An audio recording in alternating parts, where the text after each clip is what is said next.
હોય અસ્મિતા જાળવો ભલામણ.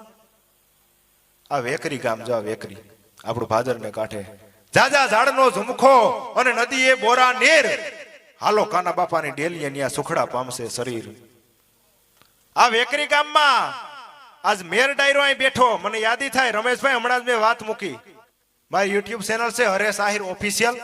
જે સાહેબ વાત મૂકી વેકરી ગામની ઈ હોનબાઈ સોથા ભગત ભેડાની દીકરી અને ભાઈ મેરામણ ભાઈ ખોડભાઈ અહીંયા મોટી થાય. પણ આમાંથી બહુ ઓસાન ખબર છે ઈ કોણ છે હોનબાઈ કોણી. આ મેર ડાયરો જેને બહુ માને મેર ડાયરો નહીં 18 વરણ માને. અને તમે મોઢવાડા થી લઈ અને કંડોળા સુધી હોયા આવો. મોઢવાડા થી લઈ અને કંડોળા સુધી હોયા આવો. લીરબાઈ હોય ને ત્યાં હોનબાઈ હોય. અને હોનબાઈ કોણ? આ લીરબાઈ ના ગુરુ આયર ના દીકરી ભલામણ. તમે વિચાર તો કરો વેકરી ગામનું રતન. અને તમને કોઈને એમ થતું હોય કઈ